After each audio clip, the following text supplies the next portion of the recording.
diante de nós, João 17, 1 a 8, que leio outra vez, agora segundo a paráfrase que preparei.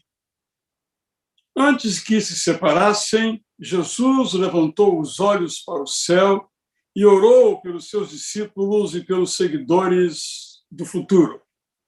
Ele começou falando do seu relacionamento com o Deus eterno, a quem sempre chamou de Pai. Pai, chegou a hora. Chegou a hora em que completarás a minha missão, que é também a tua, para que as pessoas recebam de ti a vida eterna, ao te conhecerem como o único Deus verdadeiro e crerem em mim como o Messias que enviaste. Aqui vivi de modo que esperavas e fiz tudo o que me pediste para fazer. Cumpri a minha missão.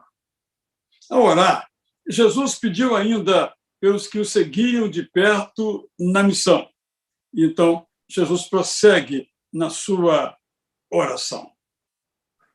Quando você abre a sua Bíblia, eu estou aqui com a minha aberta, a NAA, eu leio bem claramente quando o capítulo 17 começa essa expressão.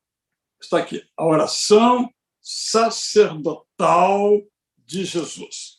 Muito provavelmente, na sua Bíblia apareça essa mesma indicação. Por que oração sacerdotal? Porque é a oração que está bem inscrita na história dos sacerdotes do antigo Israel. Quando nós lemos as funções dos sacerdotes, nós observamos que eles recebiam dos crentes os seus sacrifícios em animais ou em cereais, consagravam aqueles elementos, tornavam-os santos e os entregava ao tabernáculo, ao altar, à mesa, indicando assim que agora pertenciam ao Deus eterno, ao qual cada um daqueles produtos foi entregue em oferta como sacrifício. É exatamente o que Jesus Cristo faz. Ele toma as nossas vidas e as consagra ao Deus eterno. Quando ele ora, então, por nós, o problema deixa de ser nosso e passa a ser do Deus eterno a quem ele ora. Assim entendemos claramente o que significa essa expressão, oração sacerdotal, e já contém aí uma lição. Quando nós oramos, entregamos de fato um problema ao nosso Deus, esse problema não nos pertence mais. Agora está na esfera da atuação de Deus. Esta oração é longa, profunda, é a mais longa oração de Jesus. Mas há outras orações no Novo Testamento feitas por Jesus. Os evangelhos trazem a transcrição de 9 orações feitas por Jesus. Eu quero mencioná-las, então. A primeira está em Mateus, capítulo 6, versos 9 a 13. É a chamada oração do Pai Nosso, que começa assim: Pai Nosso que estás no céu, santificado seja o teu nome. Esta, portanto, Mateus 6, 9 a 13, a primeira oração de Jesus. Eu vou colocá-las em ordem cronológica, obviamente, na medida do possível. Segunda oração de Jesus está em Mateus 11, 25 a 27.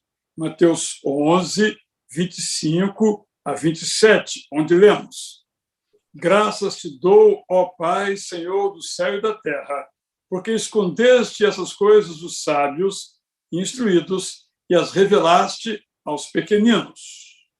Esta é a segunda oração. Anota aí, Mateus 11, 25 a 27. Terceira oração de Jesus registrada nos evangelhos. João 11, 41b a 42. Eu vou ler na íntegra. Pai, graças te dou porque me ouviste. Eu sei que sempre me ouves, mas falei isto por causa da multidão presente, para que creiam que tu me enviaste. Terceira oração de Jesus. Anota aí, sublinha na sua Bíblia, João 11, 41b a 42. Agora vamos à quarta oração de Jesus. Está em João 12, 28. Anota aí, 12, 28. Pai, glorifica o teu nome. Quinta oração de Jesus está em João 17, 1 a 26. É esta que estamos tratando, mas depois dela há outras que vou agora mencionar também. A sexta oração de Jesus, Mateus 26, 39b a 42b.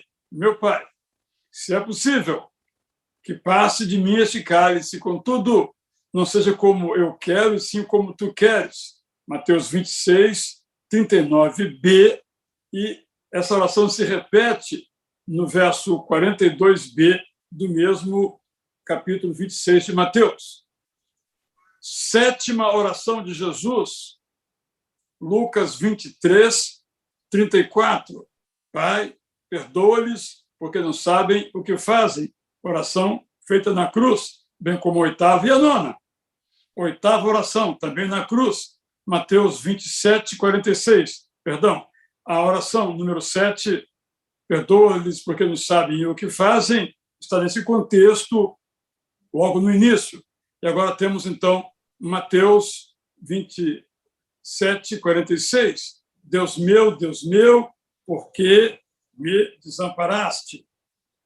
E agora a última oração de Jesus, a nona oração, Lucas 23, 46. Pai, nas tuas mãos entrego o meu espírito. Vamos aqui acertar, então, finalzinho. A quinta é João 17, 1 a 26, que estamos tratando. A sexta é Mateus 26, 39. A sétima é Lucas 23, 34. A oitava é Mateus 27, 46. E a nona é Lucas 23, 46. Os evangelhos nem todos narram as mesmas orações na cruz. Então, nós juntamos as narrativas. Então, nós temos ao todo 9. Vou botar o número aqui, é difícil para mim, né? 9 orações de Jesus. Esta oração sacerdotal, portanto, é a quinta. Ela está dividida em 3 partes. 1 a 5, Jesus ora por si mesmo. 6 a 19, Jesus ora por seus discípulos, os 11 discípulos, já que um tinha já abandonado o mestre.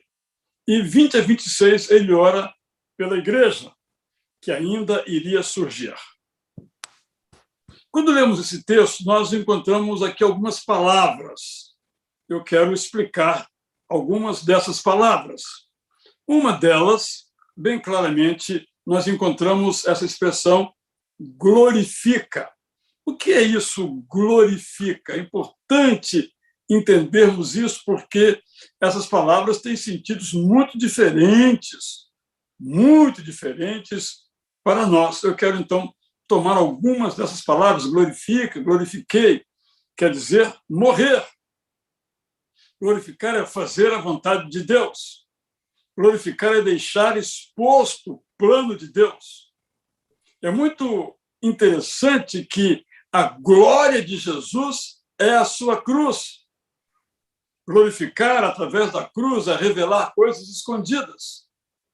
Por isso, quando Jesus foi crucificado na cruz, ele revelou a sua graça. O grande desejo do Filho Jesus Cristo era glorificar o Pai. E, a partir dessa glorificação, isto é, a sua morte, salvar. A salvação, portanto, é uma obra trinitária, é uma obra do Pai, do Filho e do Espírito Santo. O Pai oferece por meio de Jesus, mas Jesus só é aceito por meio do Espírito Santo. Veio aqui uma frase que eu achei muito inspiradora de um teólogo antigo chamado Campbell Morgan. A profunda paixão do coração de Jesus era a glória de Deus. A profunda paixão do coração de Jesus não era a salvação dos homens, mas a glória de Deus. E então, a partir dela, salvar os homens, porque isto é para a glória de Deus.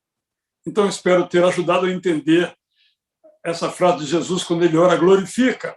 Isto é, através da minha morte, mostre o teu plano escondido que visa a salvação de todos os homens.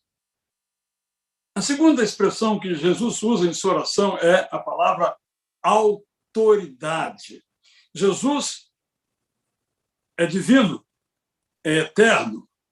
Quando ele diz que tudo me foi dado, é que ele teve restabelecida a sua condição completa de rei do universo.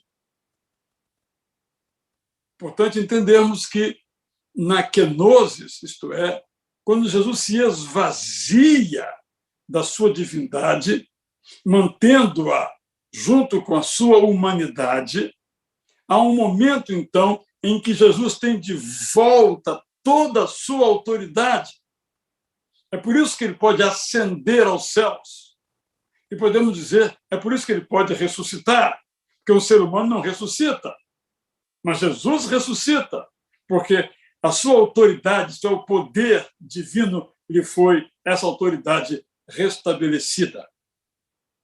E a outra expressão que encontramos nesta oração é vida eterna. Vida eterna não é uma vida que começa quando nós morremos. Vida eterna é uma vida que continua quando nós morremos. A vida eterna começa agora, essa é toda a ênfase de Jesus, quando nós mantemos com ele um relacionamento. O nosso conhecimento não é um conhecimento teórico, mas um conhecimento relacional. Vida eterna é vida real. A outra expressão de Jesus que quero explicar é manifesta o teu nome, porque o nome, você sabe, na Bíblia é a própria pessoa. Quando falamos o nome de Deus, estamos dizendo a pessoa de Deus. Então, manifesta o teu nome e mostra quem tu és, mostra o teu poder. Nesta oração, Jesus começa falando de si mesmo. Jesus começa falando de que a sua missão está completada. Eu fico logo pensando neste aspecto. Será que você e eu temos vivido na perspectiva da missão? Jesus, quando nós olhamos para toda a sua vida, vemos tudo quanto ele, digamos assim, suportou, ele suportou pela glória da cruz, que ele escolheu. Ele suportou porque tinha claramente para si qual era a sua missão de vida. Se nós olharmos para a nossa sociedade, nós veremos que a maioria das pessoas não tem uma perspectiva de missão. Mas vamos agora nos voltar para nós mesmos. Nós temos tido uma perspectiva de missão, missão que estamos realizando, missão que vai ser completada. E eu tenho uma pergunta a fazer, eu me fiz essa pergunta quando estudava esse texto. Jesus morreu muito jovem. No máximo, Jesus morreu com 36 anos, 37 anos de idade, no máximo. Talvez até um pouco menos. Se colocarmos a sua morte como ocorrida no ano 31, Jesus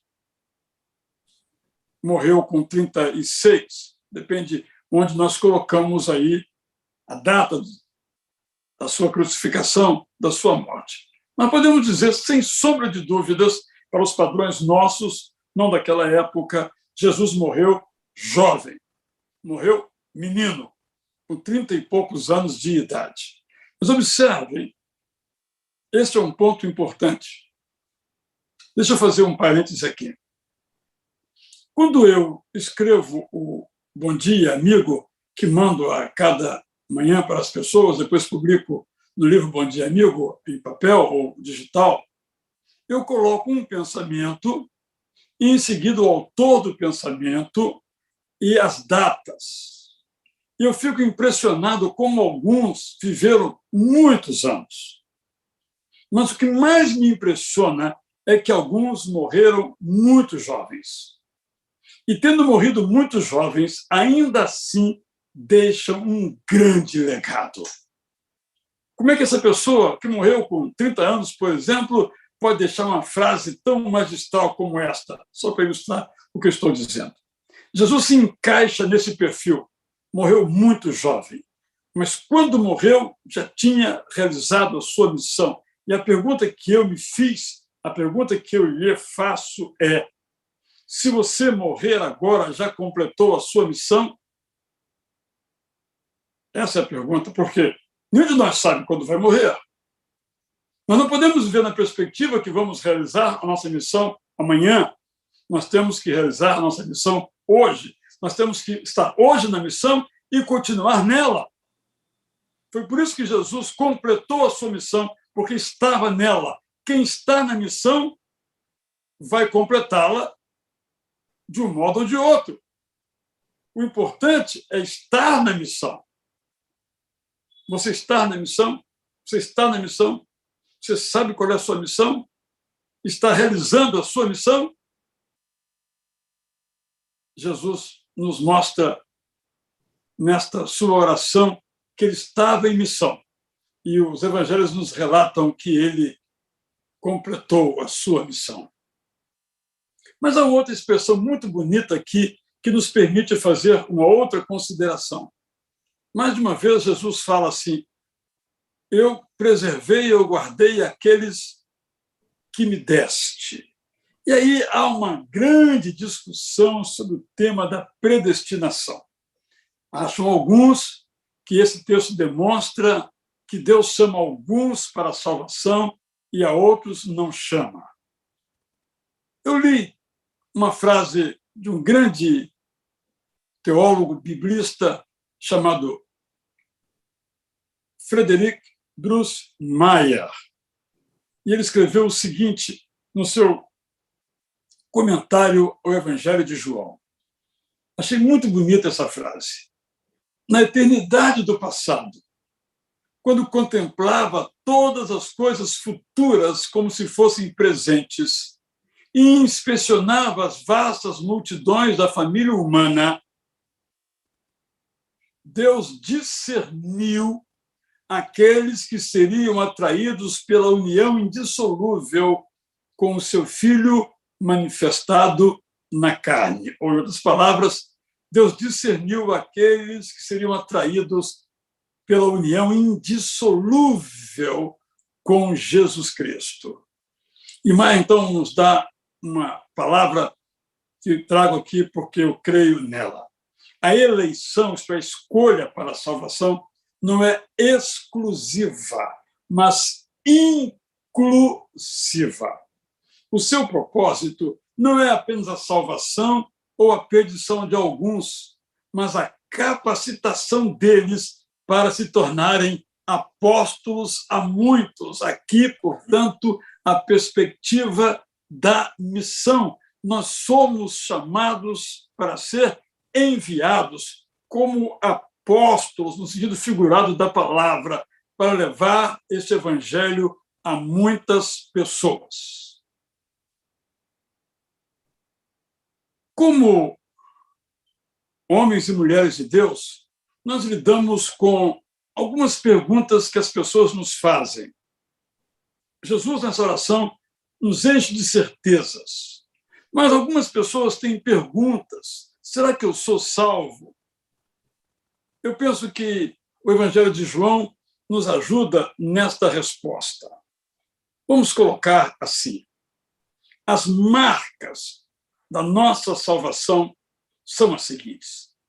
Primeira, nós ouvimos a voz de Jesus. E quando nós a ouvimos, nós atentamos para a clara indicação da sua vontade para nós. se você ouviu a voz de Jesus, se você atentou, qual é a vontade dele para você, você é salvo. Mas vamos prosseguir. Segunda marca, nós ouvimos a Jesus e seguimos seus passos pelo mundo. Se você tem seguido os passos de Jesus ao longo de sua vida, você é salvo, salvo por Jesus Cristo. Terceira marca de quem é salvo. Nós recebemos as palavras de Jesus e cremos que o Deus eterno enviou o seu Filho para ser o nosso Salvador. Ouvimos as palavras, recebemos para nós e cremos no que elas dizem, que Deus eterno, o Pai, enviou o seu Filho único, enviou Jesus, enviou o Messias para nos salvar. Mas há uma outra marca que eu penso que é valiosa. Nós ouvimos a voz de Jesus, nós seguimos seus passos pelo mundo, nós recebemos as suas palavras como verdadeiras, mas há a quarta marca de quem é salvo. Nós somos odiados pelo mundo. Vou repetir. Nós somos odiados pelo mundo, porque nós somos diferentes, porque nós ouvimos a voz de Jesus, porque nós seguimos a voz de Jesus, porque nós consideramos a voz de Jesus como a verdadeira para a nossa vida. Mas o mundo, isto é, a sociedade em que nós vivemos, não ouve a sua voz, não segue os passos de Jesus, não recebe as palavras de Jesus como definitivas e orientativas para a sua vida. E por isso odeia aqueles que fazem esse caminho. Por que estou dizendo isto? Estou dizendo isso porque seguir a Jesus implica em ser rejeitado. Se nós seguimos a Jesus e somos aceitos pelo mundo, há alguma coisa errada conosco, porque os valores de Jesus que nós buscamos encarnar estão em contradição com aquilo que pensa e propõe o mundo em que nós vivemos. É muito extraordinário quando lemos os evangelhos, e lendo agora o evangelho de Lucas, estudo nosso ao longo dessas 2 semanas, nós observamos claramente Jesus dizendo, até mesmo nas chamadas bem-aventuranças, uma delas é a bem-aventurança da perseguição. Se estamos bem com o mundo, não estamos bem com Jesus. Porque o mundo jaz no maligno. É isso que temos que considerar. Eu quero terminar, então, a minha mensagem fazendo para você algumas perguntas. Já disse que esta oração é sacerdotal. E digo, então, que toda oração que nós fazemos é sacerdotal. Deixa eu me explicar aqui melhor. Quando eu, Israel, tenho uma necessidade, quando você, Israel, tem uma necessidade, ninguém precisa nos lembrar que temos que orar. A necessidade nos empurra para a oração. Agora, quando se trata de orar pelos outros, nós precisamos ser lembrados. E Jesus é um modelo, porque Jesus, mesmo numa hora de dificuldade, quando a morte dele se aproximava, ele se lembrou dos outros, ele se lembrou de nós. Jesus não orou só por si mesmo, ele orou pelos seus discípulos, ele orou por nós. De igual modo, é claro que devemos orar por nós mesmos e ninguém precisa nos lembrar. Mas nós devemos orar pelos outros. Esta oração sacerdotal de Jesus é o modelo para que eu ore sacerdotalmente, para que você ore sacerdotalmente. Então, minha primeira pergunta é: você tem orado de modo sacerdotal? Você tem orado intercedendo pelos outros? E na sua vida de oração, o outro se torna mais lembrado do que você mesmo? Aquelas 9 orações de Jesus, mencionadas no começo de nosso estudo. todas elas tinham o outro como foco.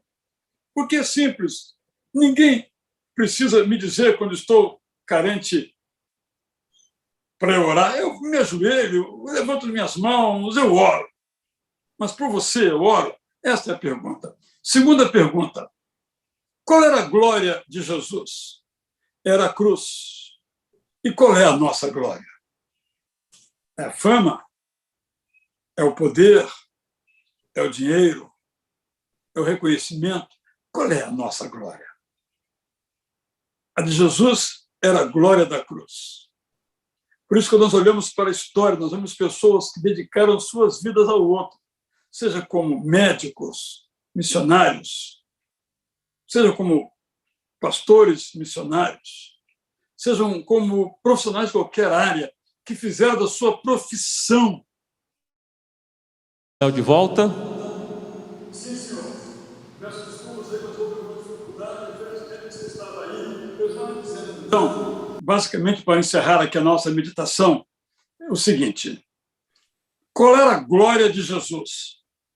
A glória de Jesus era a cruz. E a pergunta que eu tenho que me fazer é esta: e a minha glória qual é? A fama? Poder? Aplauso? Tudo isso passa. Mas a glória de Jesus era a cruz, porque na cruz ia revelar a salvação aos homens. Jesus morreu muito jovem, mas morreu fiel à sua missão. Nesse sentido, todo aquele que é fiel à sua missão, está realizando a sua missão, morra jovem ou morra idoso, completa a sua missão, porque a missão se faz na caminhada do dia a dia. A pergunta é: nós temos sido fiéis à nossa missão, nós que fomos salvos por Jesus Cristo? Jesus é, nesses versos 1 a 8, portanto, um modelo. É o nosso modelo. Assim como ele viveu, é assim que nós devemos viver. Temos nós vivido assim? Eu me tenho feito esta pergunta. Eu quero, nesse momento, então, olhar para a cruz, a glória de Jesus, e pensar em mim, e pensar em você. Nós vamos cantar agora a música